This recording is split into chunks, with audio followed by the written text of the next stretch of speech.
सीटों से संबंधित रेहड़ी फड़ी वर्कर्स यूनियन ने पिछले कल मंडी नगर निगम के कमिश्नर एच.एस. राणा की अध्यक्षता में आयोजित बैठक को गैर कानूनी बताया है और इसे मजदूरों का रोजगार छीनने का एक तरफा कार्यवाही बताया है।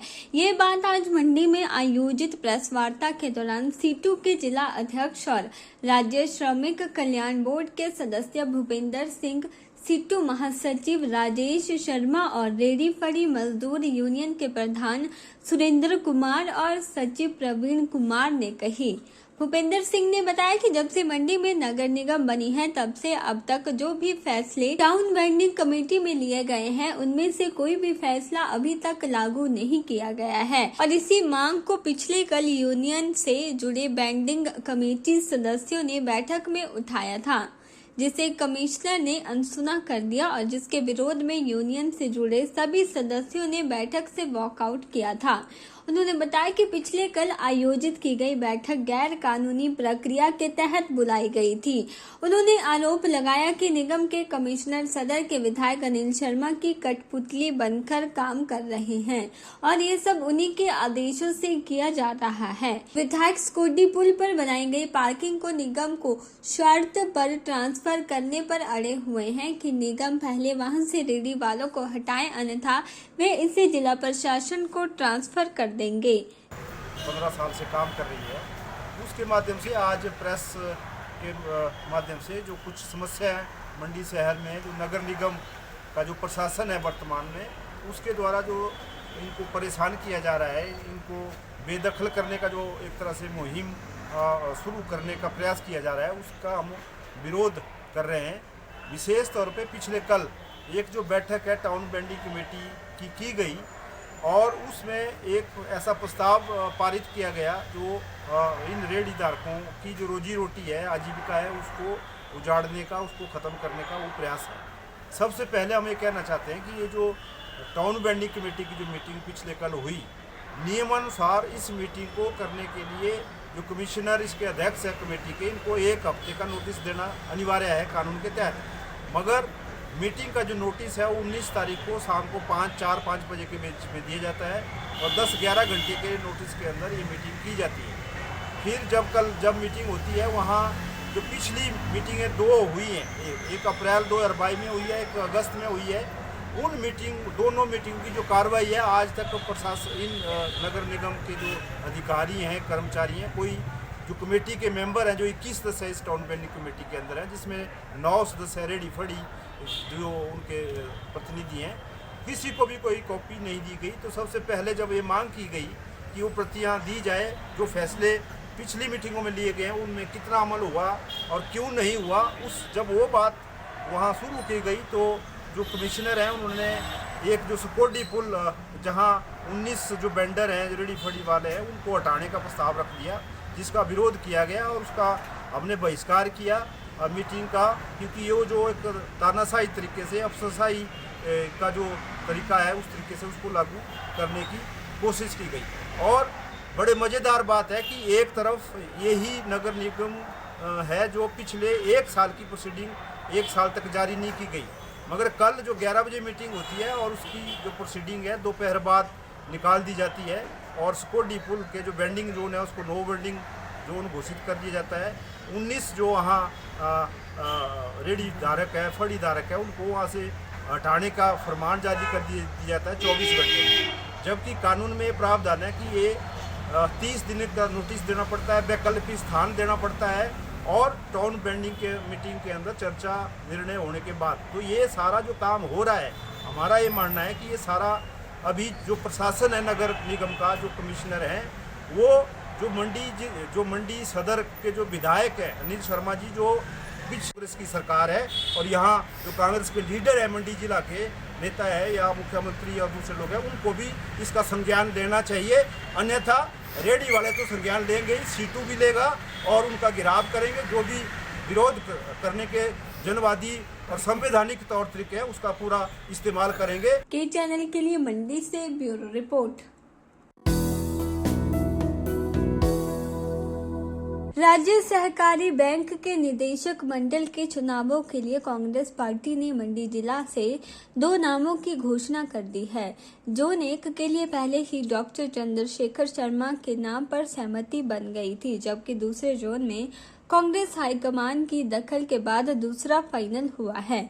आपको बता दें कि मंडी जिला से इस बार राज्य सहकारी बैंक के लिए 2 निदेशक चुने जाएंगे। इससे पहले मंडी जिला से बैंक में एक ही निदेशक चुनकर जाता रहा है, लेकिन पूर्व सरकार द्वारा मंडी जिला को 2 जोन में बांटने के बाद इस बार यहां से 2 निदेशक चुने जाएंगे।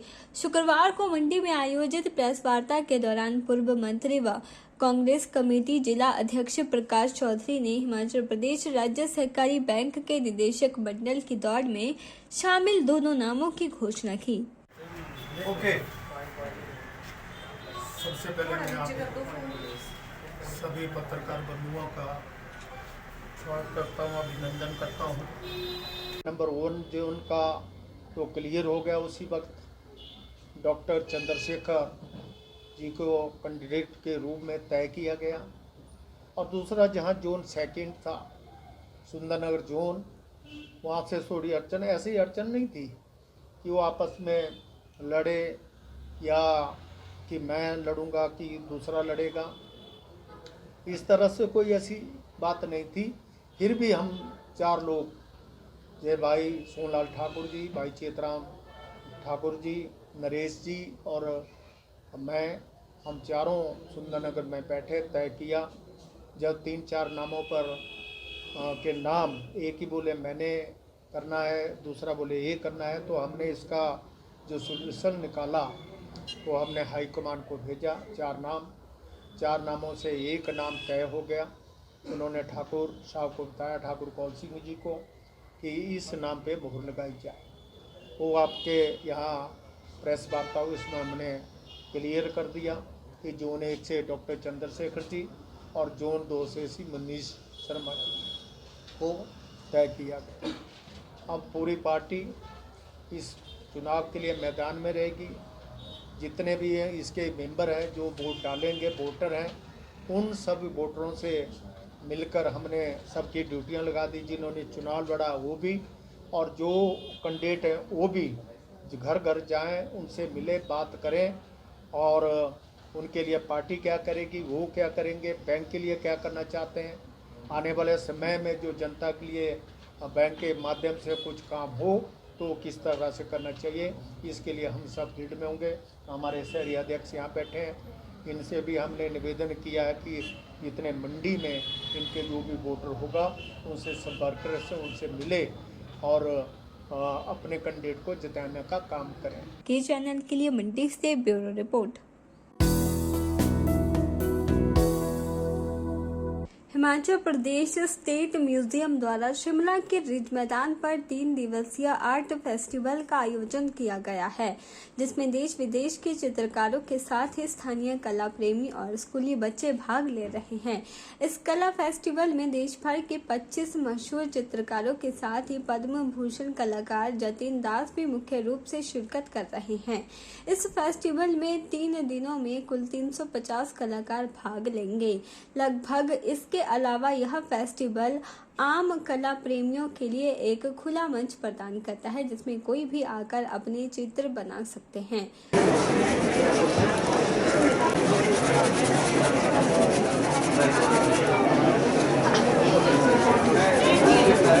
राज्य संग्रहालय शिमला के अध्यक्ष डॉक्टर हरि चौहान ने बताया कि इस आर्ट फेस्टिवल का मुख्य उद्देश्य लोगों को कला से जोड़ने का है और साथ ही कलाकारों को एक मंच प्रदान करने का है, जिससे वे मशहूर चित्रकारों से चित्रकला के हुनर भी सीख सकते हैं। इस फेस्टिवल में शिमला के कॉलेज और स्कूल छात्रों को भी जोड़ा जा रहा है, जिससे इन्हें मंच प्रदान किया जा सके। हमारा हिमाचल राज्य संग्रहालय द्वारा ये 3 दिवसीय हिमाचल आर्ट फेस्टिवल का आयोजन 21 से 23 अप्रैल तक किया जा रहा है और इस फेस्टिवल में 25 आर्टिस्ट जो हमारे इनवाइटेड आर्टिस्ट है और एक स्पेशल इनवाइटेड आर्टिस्ट है जो पद्म भूषण जतिन दास जी है और ये आर्ट फील्ड में इंडिया का सबसे बड़ा अवार्ड है, ये उन्हें मिला हुआ है। और इसके अलावा गुजरात से, राजस्थान से, मध्य प्रदेश से, यूपी से, चंडीगढ़ से, दिल्ली से, जम्मू कश्मीर से, आंध्र प्रदेश से, वेस्ट बंगाल से इसमें आर्टिस्ट आए हुए हैं। इसके अलावा इस फेस्टिवल में जो हमारा यहाँ शिमला में जवाहरलाल नेहरू आर्ट कॉलेज है और HP यूनिवर्सिटी में जो आर्ट स्टूडेंट है और यहाँ के जो स्थानीय स्कूल है उनको भी इसमें अवसर दिया गया कि प्रत्येक दिन 2-2 स्कूल इसमें पार्टिसिपेट करेंगे। और इसके अलावा इस बार रशिया से हमारे 23 आर्टिस्ट है, एक नेपाल से आर्टिस्ट है और इसके अतिरिक्त यहाँ पर बहुत सारे आर्टिस्ट जिसमें पंजाब से और चंडीगढ़ से और यहाँ के जो लोकल आदमी, इस दरअसल ये फेस्टिवल नाम इसलिए दिया गया कि इसमें कोई भी आके सिर्फ वो यहाँ रजिस्ट्रेशन करवाए और अपना मटेरियल यहाँ से प्राप्त करे और वो पेंटिंग वगैरह बना सकता है अपनी सुविधा अनुसार। मुख्य उद्देश्य ये है कि हम चाहते हैं कि जो यहाँ के जो स्थानीय आर्ट स्कूल और आर्ट कॉलेज के जो बच्चे हैं, यूनिवर्सिटी के बच्चे हैं, उनको एक प्लेटफॉर्म मिले ये देश के अन्य जो सीनियर आर्टिस्ट हैं उनके साथ इंटरेक्ट करने का, उनका काम देखने का। और जनता को हम इसलिए जोड़ना चाहते हैं क्योंकि एक आर्ट एक ऐसी फील्ड है कि जो बिना पैटर्न के बगैर नहीं चलती। हम चाहते हैं कि जनता को भी इसके बारे में पता चले और यहाँ के जो हमारे कॉलेज और आर्टिस्ट है उनको प्रोत्साहन मिले और अधिक से अधिक मतलब जनता ये है कि इसके साथ जुड़ के अपने बच्चों को प्रमोट कर सकते हैं और उनके लिए प्लेटफॉर्म, क्योंकि इस तरह का प्लेटफॉर्म कहीं पर नहीं दिया जाता कि जिसमें ओपन पार्टिसिपेशन हो।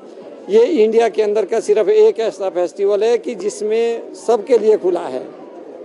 के चैनल के लिए शिमला से पुष्पिंदर कुमार की रिपोर्ट।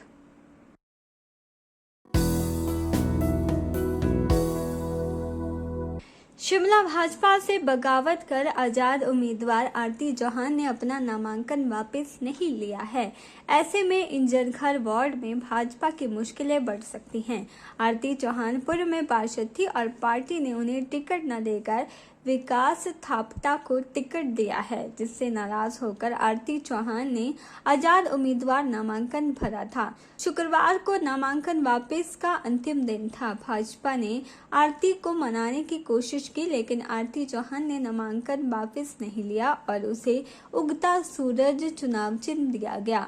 मैं अभी अपना सिंबल लेके आई हूँ और मैं वार्ड नंबर 18 इंजनघर से इस बार इंडिपेंडेंट चुनाव लड़ रही हूँ और जो मुझे सिंबल दिया गया है इलेक्शन कमीशन के द्वारा वो एक राइजिंग सन है, उगता सूरज मेरा चुनाव चिन्ह है। पार्टी की तरफ से प्रेशर था। देखिए, प्रेशर तो हर जगह रहता है लाइफ में, पर वही मैंने कभी प्रेशर अंडर प्रेशर आने वाला काउंसलर्स में से मैं नहीं रही हूँ। मैं सदन में भी खुद बढ़ चढ़ के बोली हूँ आज तक। तो मेरा तो क्लियर था, पब्लिक मैंडेट था कि मैं चुनाव लड़ूँ। अगर मैं चुनाव में उतरी हूँ तो मेरे को पब्लिक ने चुनाव में उतारा है, क्योंकि जो इन्होंने कैंडिडेट यहाँ बीजेपी का दिया है विकास थापटा जी, वो इंजनघर वार्ड में रहते ही नहीं है, वो सिमिट्री में रहते हैं, उनका रेजिडेंस इंजनघर वार्ड में नहीं है। तो इसलिए जो वहाँ रहता ही नहीं है तो बीजेपी ने उन्हें टिकट दिया। तो वो लोगों में हैरान करने वाली बात है कि जो इंजनघर में क्या कोई था ही नहीं बीजेपी में जिसको वो टिकट दे सके। इनका कहना था कि ओपन में महिलाओं को नहीं दिया जाएगा, तो पूरे शहर में डॉक्टर किमी सूद और मेरा टिकट ही कटा। बाकी बीजेपी ने सारी महिलाओं को अपने ओपन वार्ड में भी उतारा है। तो इसको लेकर मेरी नाराज़गी थी। चलो, और फिर मैंने ये कहा कि अगर आपने मुझे नहीं देना है तो इंजनघर का कोई रेजिडेंट हो बीजेपी का, आप उसे दीजिए। लेकिन इन्होंने रातों रात सिमिट्री से विकास थापटा जी को कैंडिडेट बनाया है। पास्ट में भी उनकी वाइफ वहाँ से पार्षद का चुनाव हारी है। देखिए मैडम, मैं 5 साल बड़ी अग्रेसिव काउंसिलर रही। पब्लिक के लिए मैं सदन में 4 बार बैठी हूँ और सबसे बड़ी बात यह है कि आप मानेंगे नहीं, मैं वो काउंसलर हूँ जिसने 5 साल में सदन से एक भी छुट्टी नहीं ली। मैंने अपने 5 साल के कार्यकाल, 5 साल का एक बहुत बड़ा कार्यकाल होता है, उसमें मैंने एक भी दिन ऑफ नहीं किया है। पूरे 5 साल 100% अटेंडेंस मैंने मार्क की है। इतना सिंसियरिटी के साथ मैंने काम किया। पार्टी की अपनी कुछ कन्फ्लिक्ट्स रहे होंगे, इंटरनल कटिंग्स रही होगी, उस बारे में ज़्यादा नहीं बोलूँगी, लेकिन मुझे सिर्फ ये पता है कि मेरे साथ पब्लिक है और पब्लिक मैंडेट है। एक्चुअली जो फाइनल रहता है दैट इज़ वोट। मैंने काम किया, अगर आपने काम किया है तो वोट आप तक खुद चल के आते हैं। आपको पब्लिक के बीच 5 साल काम करना है, वोट आपको खुद चल के आते हैं। और प्रेशर में काम करना वो मेरे लिए कोई डिफ़िकल्ट नहीं रहा है। लेकिन जहाँ पे पार्टी ने मेरे पे प्रेशर क्रिएट किया, मैंने उन्हें क्लियर बोला कि मैंने काम किया है, आप बताइए मेरा टिकट आपने किस बेस पे काटा है। सिर्फ डॉक्टर किमी सूद और आरती चौहान का टिकट ही कटा है, बाकी आपने हर महिलाओं को टिकट दिया है। तो मेरा क्लियर था और लाइफ में बहुत क्लियर, और I am known for my loyalty. जहाँ मैं टिक गई वहाँ मैं टिक जाती हूँ, चाहे वो सदन हो चाहे वो पब्लिक लाइफ हो। तो जब मैंने कहा था आई विल कंटेस्ट, लोगों ने मुझ में ट्रस्ट शो किया और आज मैं पब्लिक के साथ हूँ क्योंकि पब्लिक मेरे साथ है। के चैनल के लिए शिमला से पुष्पिंदर कुमार की रिपोर्ट।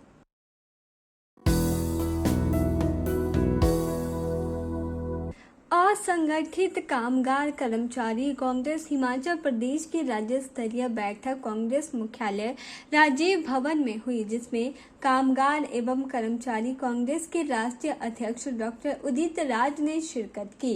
बैठक में कांग्रेस के प्रदेश अध्यक्ष व सांसद प्रतिभा सिंह मौजूद रहे।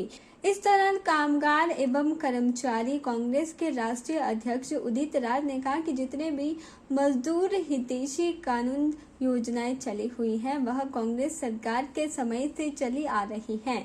कांग्रेस सरकार ने मजदूरों के लिए मनरेगा योजना शुरू की।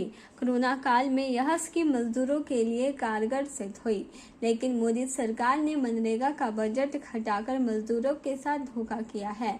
मनरेगा से 15 करोड़ परिवार जुड़े हैं, लेकिन जो बजट पहले 110 करोड़ था उसे घटाकर मोदी सरकार ने 60 करोड़ किया है। जितने भी मजदूरों के लिए कानून बने हैं वह कांग्रेस के समय बने हैं। उन्होंने कहा कि वह प्रदेश की जनता के शुक्रगुजार है कि उन्होंने यहां कांग्रेस को चुना। बीजेपी सरकार सब कुछ अडानी के हाथों में सौंप रही है। मजदूरों का शोषण हो रहा है। असंगठित मजदूरों को संगठित करने की जरूरत है। वहीं राहुल गांधी पर कोर्ट के फैसले को प्रायोजित बताया है। अनऑर्गेनाइज्ड सेक्टर सबसे बड़ा सेक्टर है।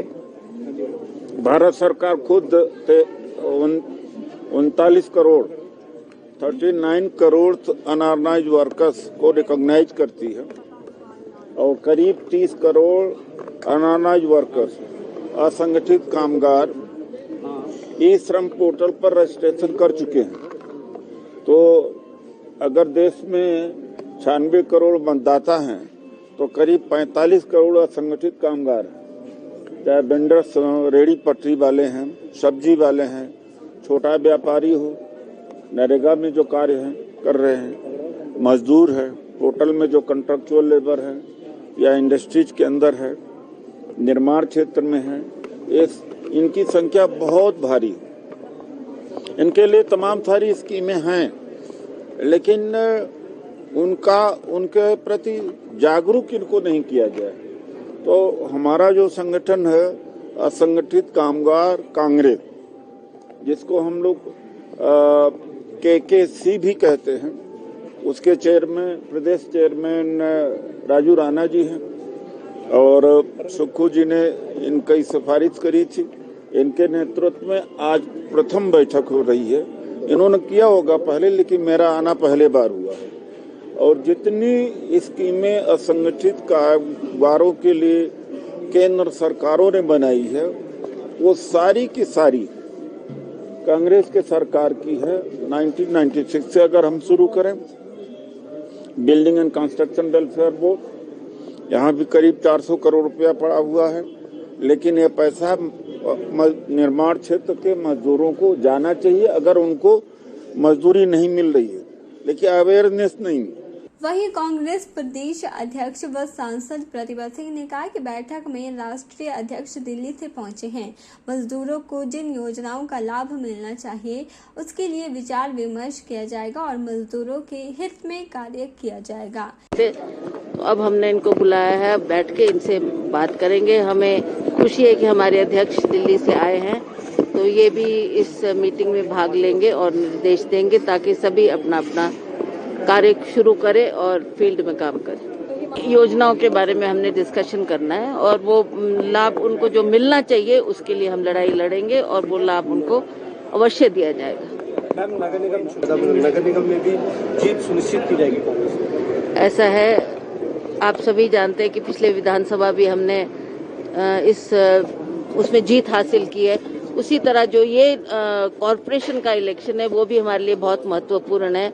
हमने कैंडिडेट्स की सिलेक्शन इस बात को ध्यान में रखते हुए की है कि विनेबल जो कैंडिडेट होगा उसको हम मैदान में उतारेंगे। तो हमें खुशी है कि अच्छे लोग जिन्होंने पार्टी के लिए टाइम भी दिया है, काम भी किया है, वो लोग आगे आए हैं। अब उनको जिम्मेवारी दी गई है और मुझे पूर्ण विश्वास है जिस तरीके का काम उन्होंने किया है और कर रहे हैं, इससे वो अवश्य कॉरपोरेशन में जीत हासिल करेंगे और कांग्रेस अवश्य इस चुनाव में सफल होगी और हम ही म्युनिसिपल कॉरपोरेशन के चुनाव को जीतेंगे।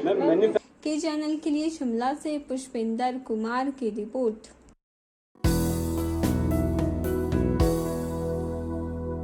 प्रदेश में मौसम ने करवट ली तो बादल कुछ के लिए बारिश और कुछ गर्मी से राहत और सुहावने मौसम का पैगाम लेकर आए। वहीं दूसरी ओर कुछ क्षेत्रों में अंधड़ ओलावृष्टि ने किसानों बागवानों की मुसीबतें बढ़ा दी।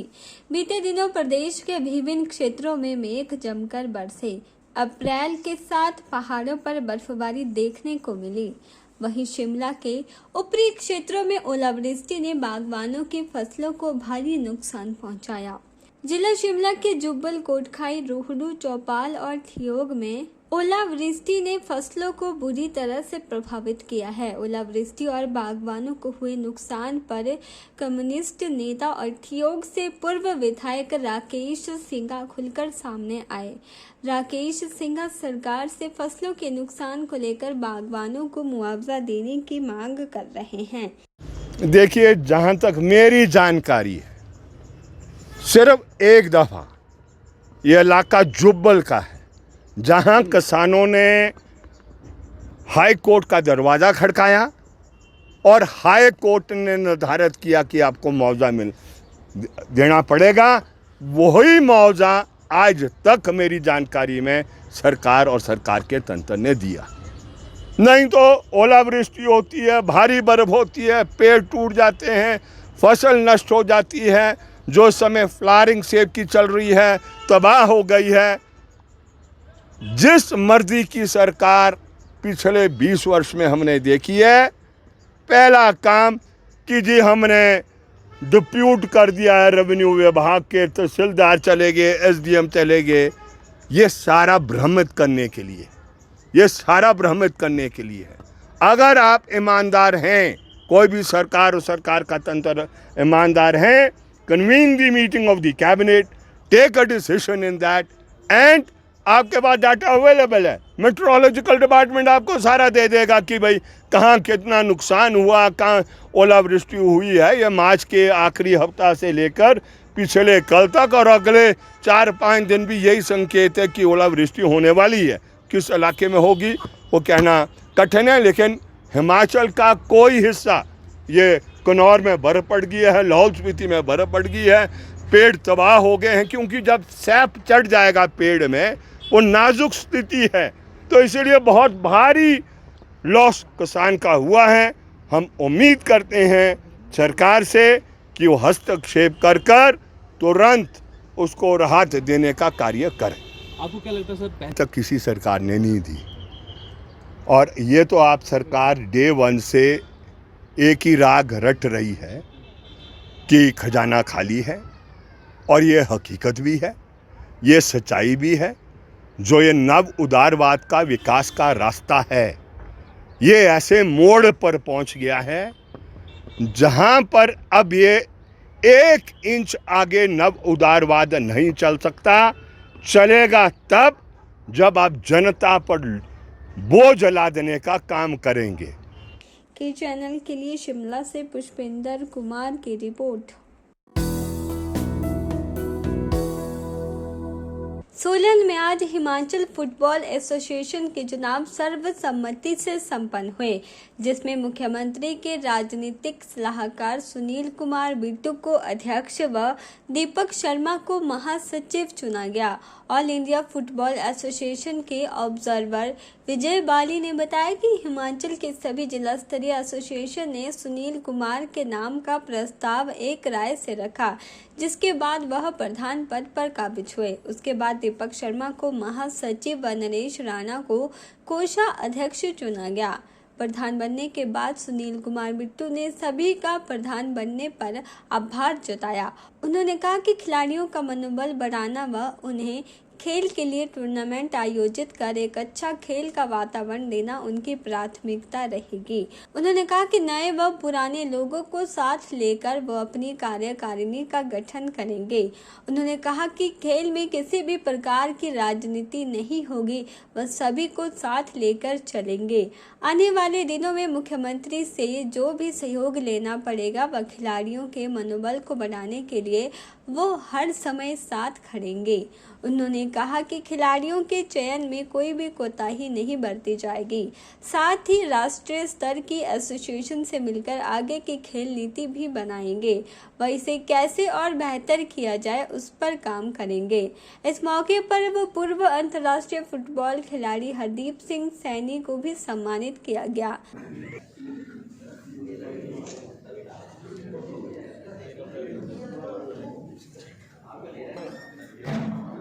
नई जिम्मेवारी मिलती है तो उस जिम्मेवारी के साथ कुछ उद्देश्यों को चिन्हित किया जाता है, और ख़ास करके जो ये फुटबॉल हिमाचल प्रदेश एसोसिएशन का जो अध्यक्ष पद की जिम्मेवारी दी है, ये जिम्मेवारी अपने आप में एक चैलेंज भी है।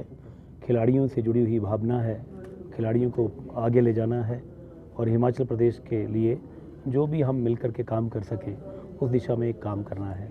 और मुझे पूरा यकीन है कि हम सभी लोग मिलकर के और इस खेल की भावना को समझते हुए, आदर करते हुए नई दिशा में मजबूती के साथ आगे बढ़ेंगे और आने वाले समय में हिमाचल प्रदेश फुटबॉल एसोसिएशन का एक नाम पूरे भारत वर्ष में करने के लिए कोशिश करेंगे। और उस कोशिश में कामयाबी के लिए हमें खिलाड़ियों को प्रोत्साहित करना है, अपने संगठन के लोगों के साथ मिलकर के नई योजनाओं को अमली जामा पहनाना है। तो मैं महसूस करता हूं कि हमें इसमें यकीनन सफलता मिलेगी। के चैनल के लिए सोलन से अमरप्रीत सिंह की रिपोर्ट।